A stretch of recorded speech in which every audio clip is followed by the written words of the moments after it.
just want to say good morning to everybody. Thank you so much for coming today, despite the weather and the complications. I want to thank CJ and Lauren from House of Cars for being willing to help us with the location, to hold this event despite the original location letting us down. To Kim for offering her home in such short notice. To mine and Cody's mom and second dad for taking care of the delicious donuts. And to Dad and Wendy for taking care of the coffee. Please help yourselves. Also, if you guys haven't already, make your way over there and grab one. To Kim and Wes Ritchie, Candy Shaw, Amy Andrews, Elizabeth Martinez, the Newsom family, Jenny and Dominic, Joanne and Jim O'Brien, Kiki Kinikin, Marty Frost, and Kim Murray for using my promotion for photos or donating to help me get things ready for today. And to everyone else for your words of support and collective love for my brother. I'd like to start this Sunday morning with a message from our dad. And then I will start us on some sharing time of times with Cody and how different this last year has been. And we'll open up sharing for anyone. I know everyone is really looking forward to the burnout today, but no one is more disappointed than me. But because of the location change and weather, I will be finding a space later when the weather clears, and I will record it so you can all take part in it. Thank you all again, and I'll take this moment to ask our dad to come up and speak. So thank you, Heather, for putting me on the spot. I don't normally do this, speaking in front of a bunch of people, but things have really changed for me this last year.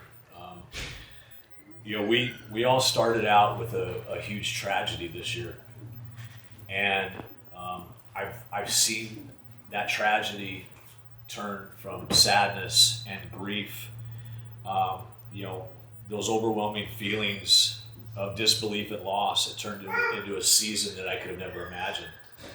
And I've seen a bunch of changes in keeping tabs on everybody here and how prosperous your lives have become and where you've gone from that moment of tragedy. Nehemiah 1:4 in the Bible says, "When I heard these things, I sat down and wept. For some days I mourned and fasted and prayed before the God of heaven." What started out as an overwhelming feeling of grief, sadness, pain, disbelief, and loss has turned into a season that I could have never imagined. A season without my son, my one and only son.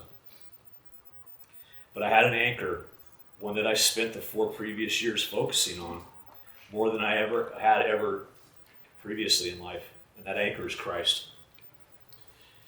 And for far too long, I had taken that anchor for granted.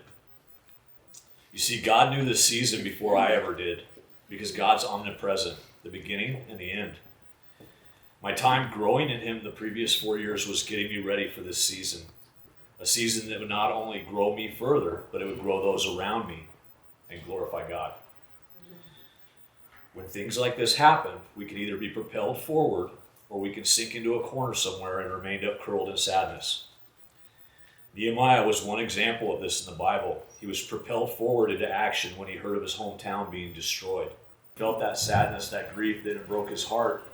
He used the fuel of a broken heart to return to his homeland and busy himself with the gathering of people and rebuilding. A look at history shows us most real change is brought about by a grave need. Something that laid so heavily on that person's heart, something that broke their heart so much that they wanted to make change. We've all had change in our lives this year. We've all had growth. And we all at one point in time have suffered a broken heart. What is your broken heart from? What are you going to do with that fuel? I know where my fuel is taking me. It's propelling me further into God's word, further into God's presence. It's propelling me to grow His kingdom even further. This last year brought an entire nation of men into my life. Godly men who have spurred me along, men who have held me accountable in my growth. I know I'll see my son again, that glorious day when I go home and run to my Heavenly Father, arms wide open, knowing my seasons were exactly what He intended them to be. Stop, grieve, pray, fast, and listen. Now move forward and use that fuel and change the world in the way that God created you for. I thank everybody for coming here today to celebrate Cody's life and to get back together. Cody wasn't perfect by any means. Cody had his faults. But Cody knew the Lord, and I know I'm going to get to see him again someday. So if there is anybody here that has that question in their mind, whether they will see loved ones again someday, I urge you to listen to that still small voice of God that's speaking to you, and give him your heart, because he wants you just as you are. He does not want you to clean up your life before you come to him. You don't have to lay things aside. You don't have to be perfect. God wants you just the way you are. He'll work on you from there. I love you guys. I'm going to kind of just start off our storytelling of kind of how this last year has been impactful. What a year, huh? You'll have to forgive me. I could barely gather my thoughts to put them on paper, so I can only imagine if I tried to wing it. 2022 was a terrifying roller coaster that I only wanted off of. I recall when I was 7, I tried going on one of those kid coasters that looked like a tiger, and all I could scream was that I wanted to get off. It's kind of like that. A lot of the year holds memories through teary eyes, where I didn't want to get out of bed, where I felt I needed to wear a mask to everyone outside my home. Because grieving does not stop the world from moving on without you. And you don't want people to know you as the grieving girl and think, there she goes talking about her brother again. Naturally, none of you would respond this way, but I'm sure you are also aware there are people that do not yet understand loss to this magnitude. So I am happy to be discussing this last year with all of you who came to hear us talk specifically about Cody. January 15th, Aaron and I lost one of the most important people in our life. Shock and sadness settled in, and we didn't start to really feel that grief until February. One night I gathered myself and did the laundry. That's probably one of my biggest struggles. So I find if I can do that, then I'm doing okay. Aaron and I were having a hard day, missing him terribly. I was walking back to the apartment and decided to talk with God. I told God that we were very sad and that we missed him. And I wasn't sure exactly how all this works, but if he could tell Cody that we love him and miss him, that would be great. At that moment, the only way I can explain it is I didn't hear, but I felt Cody's words say, "I love you too, sis. Tell Aaron I said hi." I felt this warmth and felt happy tears where sad ones once fell just moments before. I ran to see Aaron, who was in the middle of missing Cody, and told him what I felt, and we hugged for some time. I am thankful that I am married to my best friend, who bittersweetly knows how I feel, and we can comfort each other. In March, the most important people in Cody's life all managed to make it to Las Vegas to honor Cody at the Hall of Honor Awards, and we were all blown away by the love in the room and the feeling of Cody walking and laughing with Brian, Jenna, Aaron, and I as we walked from one end of the Vegas Strip to the other, about 15 miles. Don't recommend. In April, we focused on work, and I applied for the district manager job at my work, which I accepted in May, the 11th to be exact. On Cody's birthday, they offered me the job to manage all 5 stores in California, and I saw it as a sign that I should probably say yes. From what I heard from others, Cody was so proud of me when I became manager of my Dublin store, and he would always tell me he sent customers my way. I know he is proud of the progress I have made as DM, even through its challenges. In June, on my birthday, I was able to buy my first car, after totaling the one I had on the freeway and walking away without a scratch. And after years of poking fun at my brother for blowing up countless engines, a week into having my brand new car, the engine blew. Covered by the warranty, I can't help but think it was just another one of Cody's practical jokes, and he is laughing that hysterical laugh that for once, his sister blew the engine. July and August consisted of Aaron jumping on a motorcycle and finding his own escape from grief, and finding a personal connection with Cody. He even entered into Cody's memorial show hosted by House of Cards after putting so much work into it, and then getting their friends to buy their own.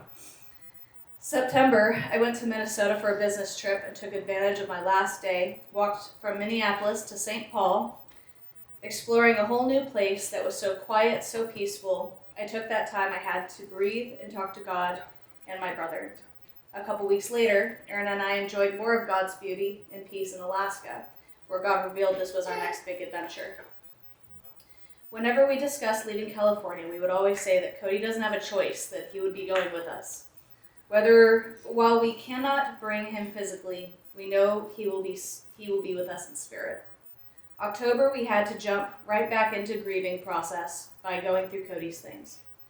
While I am sure not any of us were ready to do it, we helped each other and reminisced on memories and laughed and cried. November was our first Thanksgiving without Cody. The last couple of years we had done something simple together. Cody, Jenna, Aaron, and I always enjoyed our hangouts, keeping it simple and having a good time. Aaron and I weren't quite ready to jump into a big family gathering, so we were relieved to do something small with Aaron's mom, sister, and a couple other family friends. It was exactly what we needed. December brought anxiety because we weren't feeling the Christmas spirit. It was one of the last few times we saw Cody. However, despite how busy we have all been throughout this year, I kept it on my mind that while I lost my brother, I still have my sister Jenna. We went to Six Flags in December and went on all of the coasters before 3 o'clock. We had some great sister bonding time, had some laughs and some screams, and we even saw a beautiful full rainbow that made us believe that Cody was smiling down at us. Christmas came and went, and here we are again a whole year later. The grieving is no longer crippling, but there are still days I don't want to get out of bed. Not every thought of my brother brings me to tears, but I do smile a lot more often when he comes to my mind, and it happens a lot. And while there are times that I cry not for his loss or even mine, but for the memories that I wish I could go back in time and hug him just a little bit longer, and the longing of someday seeing him again. Love you, BroBro, and I hope I can live my life every day to be better than the day before.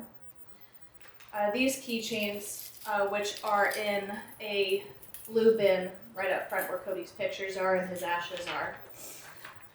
On one side has the design I put together for Aaron's tattoo for Cody, and the other side reads, "Be better than yesterday." For the last 6 months, I have been trying to remember this every day, and not just to be better, but to do better as well. The saying was thought up by Cody and Brian, and while there isn't much of a story behind it from what I'm told, I would like to ask Brian to come up and speak on it a bit, and how this last year has impacted him. From there, I invite any of you to step forward and share. We would love to hear from you. So the funny part is I could talk for about 3 hours about any other occasion, but whenever I get in front of a crowd, but I'll try my best. So this year has definitely been a change for me. After Cody passed, I want to thank everyone for being there for me, and I tried being there for everyone, and I wouldn't be able to be where I am today without all of you. But from that moment, I knew that I'd have to gain a whole nother type of independency. Maybe I won't have another best friend again. Maybe I'll have to do things alone. And so, though with my hardened mindset, I could pull it off, no problem, it was a struggle this year. Reaching out to some of my other friends that maybe I only saw once a month because I just have Cody. I mean, I don't need a whole group of friends when I just had Cody, right? Who's a handful is this? So going out and seeing all the rest of my friends, I started to analyze how our friendship was so genuine and different compared to all the rest of my others.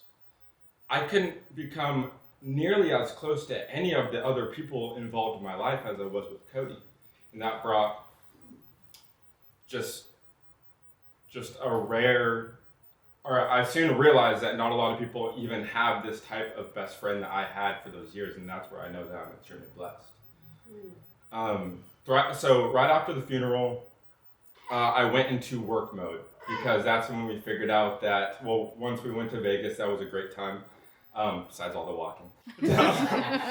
but then I knew I had a mission to do, and maybe at first I thought it was really for everyone, and that was to go build all the vehicles, finish all the vehicles for this show. I got to go all out. This has got to be the craziest thing of all time. And I, I worked 7 days a week, 16 hours a day. I was tired or whatever, but I was not going to let it down. And to the last minute, I made it. And my family came and surprised me, and it was just the best. It was just the best to be able to be with all the family. But then I realized that it really wasn't about the vehicles. It wasn't about anything other than just family getting together. And that was really a special moment for me. And that was able to allow me to kind of release a little bit, to realize that everything will be okay. And even though I finished all my vehicles and I'm sure, man, he would have got a kick out of those. They look pretty sweet. I don't know if you saw the car outside. But after that show, that's when I finally realized it's time to kind of figure out what's next for me. Because before, all I cared about was the show. Now what happens after the show? So at that time, I continued to work because that's all I really knew how to do at that point, because it kept me so busy. I kept out of my negativity and negative mindset, and continued to do so. Again, I tried reaching out to friends and try having activities, but I realized that life was just a little bit dull. I didn't really want to go out as much as I did. Vehicles didn't really seem that fun anymore. And then I realized maybe I really wasn't all into those things all this time. Maybe it was just more due to the reaction of everyone and the reaction of Cody when I'd pull up with my huge monster truck or the car and what? That's insane! We're going for a ride! And we started doing donuts and we probably got arrested. Anyways. So good times, right? But then I started to realize that maybe my life is changing in a whole nother way. I was raised in a Christian family. I've always considered myself a Christian, though I've been away from the church for quite some years. Once my parents moved away about 6 years ago. After Cody's passing, that was the first Sunday. The week after, I started going back to church, and I've done that ever since. And I've never been more close to God than I am today. And so that was an amazing way that I grew this year. Have I figured everything out? Absolutely not. Absolutely not. But I've been praying. My family's been praying for direction. And I'm starting to get that, and I'm just beyond blessed for that. I still had my hard moments. I still have all my hard moments, and he's missed every single day. And I was always terrified when this happened that it would be a problem of maybe I'd lose memories or lose thought of him. I think that's a worry that a lot of us had. Maybe, the laugh, the crazy laugh, the smiles, the enjoyment. But throughout this year, I'd be at work, since that's all I really did, and someone would say something, and I would just immediately think of a joke, and I can just hear him laughing because it'd probably only be funny between us two, and I'm just zoning out, smiling. Where do you smile? Don't even worry about it. So I'm glad that that's what carries with me to this day, and I think it always will. On top of all the Snapchat memories that I get every day, because he was with me every day. I even yesterday, a whole bunch of memories popped up from 6 years ago, and just every single day, just from 6-7 years ago, it just pops up every day, and I'm able to see that, and the memories just help. And but yeah, I just want to thank everyone. And I know it's been a rough year for everyone, and be able to cope with something like this. But I truly think us as a big family, we're able to have support in each other. And okay, I have a really hard time talking with other people, but let me get my notes out. I just wanted to say that I loved Cody very much, and I will never forget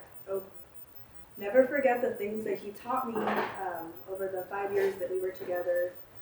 I think I started dating him when I was 14. Maybe I was like 19.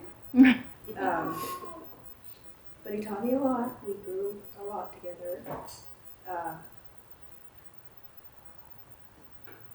We made a lot of memories and stuff. Oh, I'm so bad at talking again. It's okay. We love you, babe. Oh yeah, come on. I got you.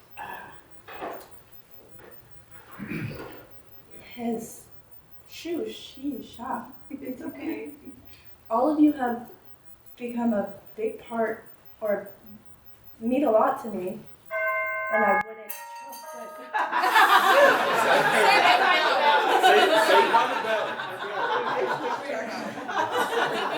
Okay, maybe I can do it.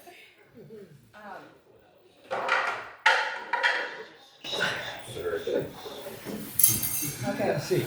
That's good. See if I Okay. To be continued. His family really grew on me, and it was a big part in our relationship. I didn't have a family like that, so it really just meant a lot to me. I learned from him and his values and being a good Christian, and I learned, a lot. I probably wouldn't be who I am today if I never met him. I'm doing great now, though. I'm working, and I have an apartment, and working to become a vet tech, so I know he's proud. Yeah. And that's We're all what I'm proud of gonna you. try to continue on doing. Okay. You did it. You did it. You did it. Cody was a fun grandson. You just didn't know what he was going to do next. Anyway, every time I'd hear a motorcycle was out in my driveway, and I seen I don't know how many motorcycles he brought over, and he was proud of them, and it was fun to watch him take off. He always had to show off a little bit. But he was a lot of fun, and I don't know how many vehicles he came by. We did this cars, and then he got that real good-looking pickup. Remember? Oh, yeah. Next time I seen him, there was a problem with the one fender, but other than that,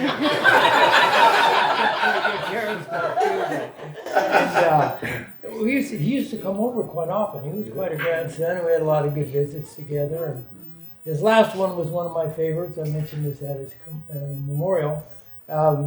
He came over and I asked him, I said, you remember when you told me about when you were 12 years old, you came and told me you invited Jesus in your heart? And he said, yep. That was about 2-3 weeks before he passed away. So it was nice to know that he still had that. And the last time we went camping, we went up to the lake and we had just a great time. We set our tent up down by the water.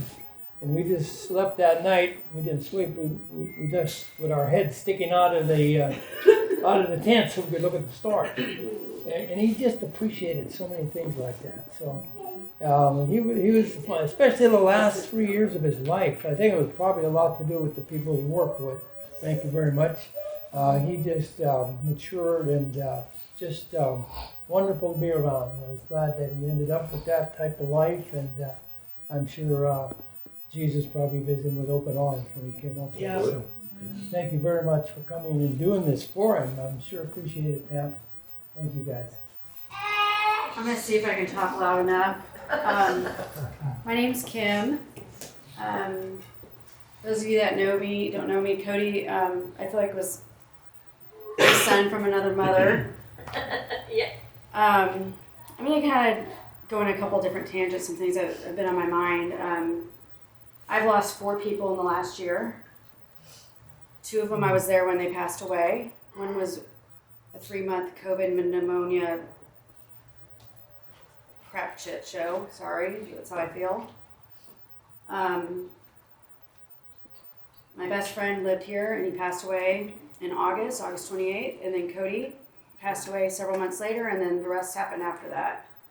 I just kind of want to speak to you, Pam, and Brian, and Phil, and Wendy, and Bob, and Heather, and Jenna.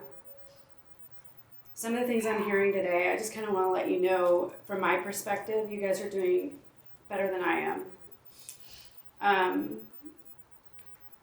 My best friend lived in this home. His stuff is thrown up all over around my house, including his lovely statue that I came home to one day. And I was sitting there and I looked up and I said, what is that? Where'd that come from? And he's like, oh, it's not going anywhere. We can put it out front for Halloween. But there's stuff everywhere here. I haven't gone through things. And Brian, some of the things that you said hit so home to me. I will never have a friendship like that ever again. It's once in a million. Not very many people get to have that type of friendship.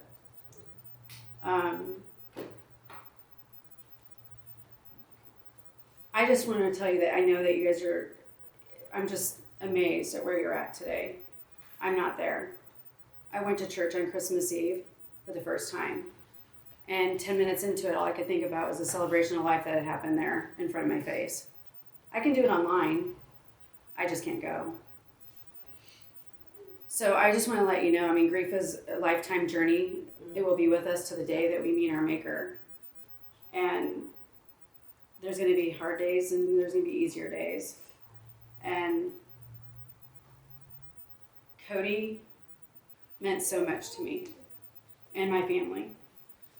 And I just, like I told you, I shared with you earlier today, I was up in the front of the house when I was, sitting up there, and the first time I put the tree out, I didn't do it really last year, and all I did was put pictures of the people who passed away in the last year on there. And I haven't taken it down. I really don't care. It means I have to go look at it.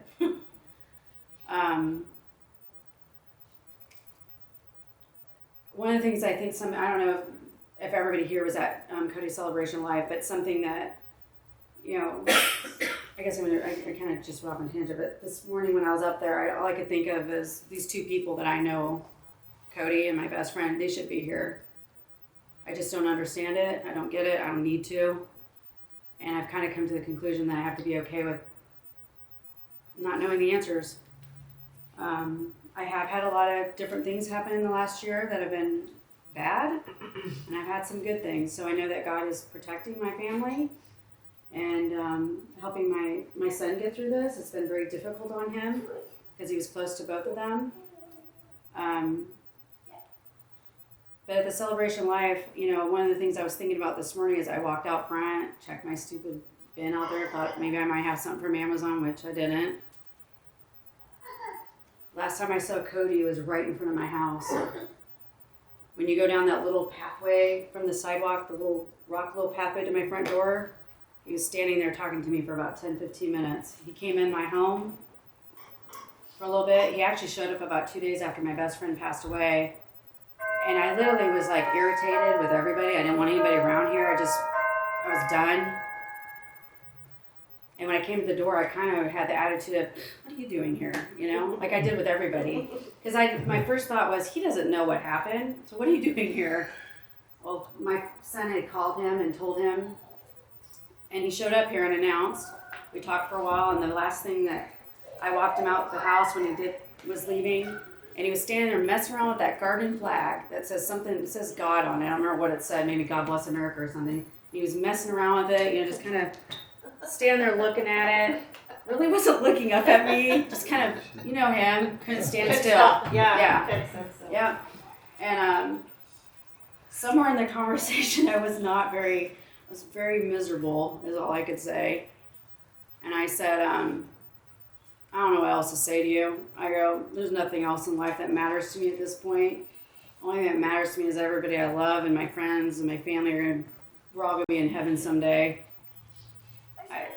I wasn't very nice about how I said it. I just felt like I was kind of angry and disappointed and mad and whatever. And he looked up at me after he was messing around with the flag, looked up at me and had a hat on and just kind of looked at me and he's like, you don't have to worry about me, I'll be there.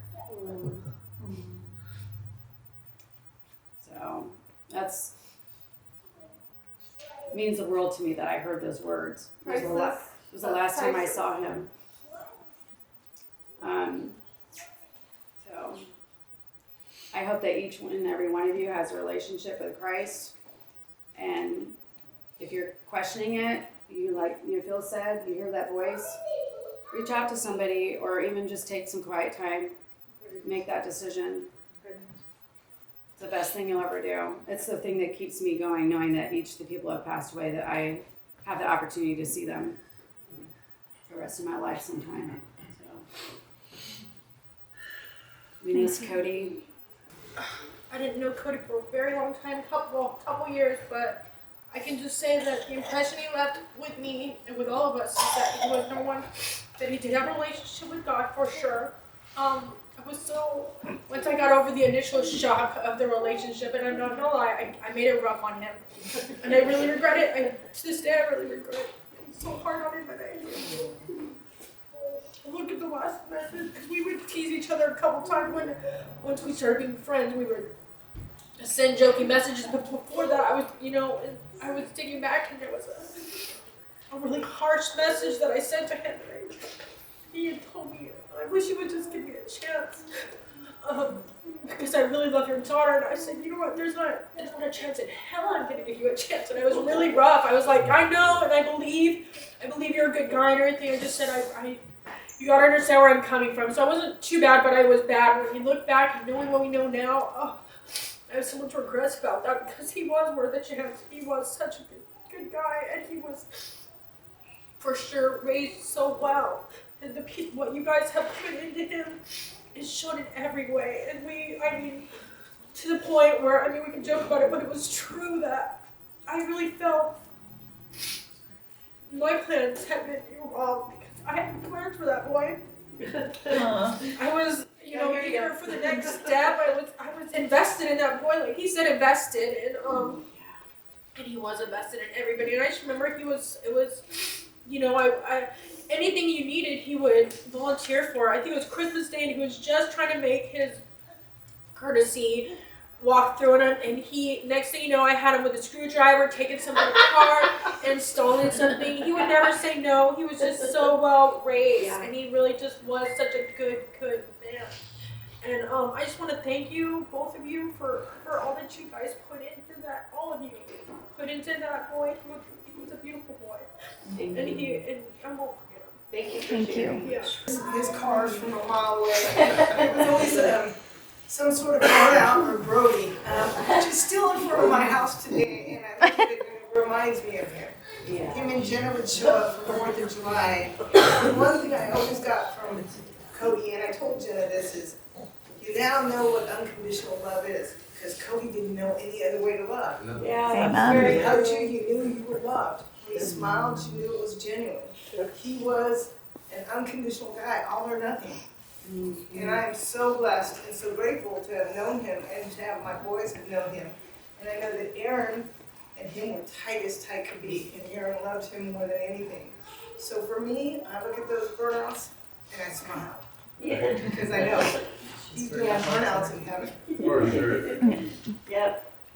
Dude, that's funny because in front of my house, I have this big, and mind you, my neighbors hate that. So it was just raining, it was real wet, and I go, hey, even though my neighbors are gonna say something, let's do a donut before we leave. So I get it, right? I'm like, hey, if they come out saying anything, I'll let them know it was me that did this, right?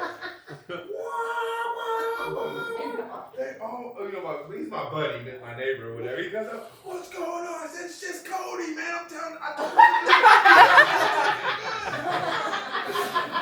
And then he skirts off.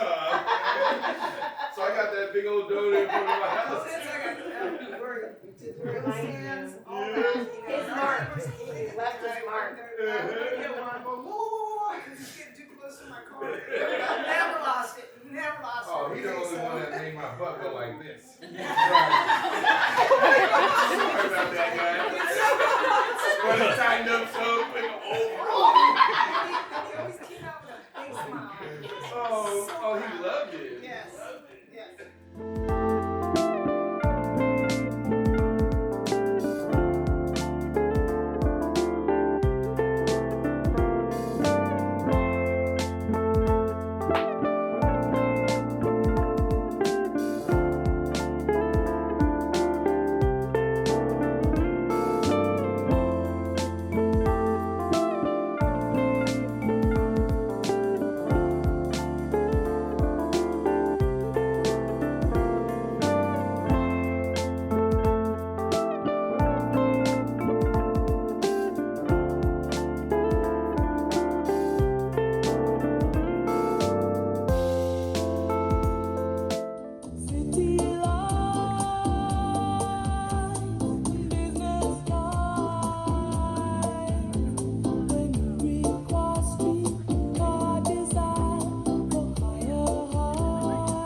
So to finish out our service for remembering Cody, we are officially leaving, and on our way out, the police decide to show up. And they are following us out right now. And if anyone knows my brother, it wouldn't officially be a service for my brother if we weren't escorted out by the police. So it was a great way to remember him. This is exactly the way that he would have wanted it. We had a really nice, great personal time, and this will be a time for us to all remember of just sending off Cody in the best way. Cody, you showed us true love, happiness, kindness, and loyalty. You showed us support, always reassuring that it'll be all right. As time has passed, we miss you dearly. It's been a long, hard journey for all of us. But we have to stay strong and maintain thankful thoughts, a thankful heart, to not think of devastation, but think of the many blessings. You were such a blessing to all of us. May God be with you. May God be with us.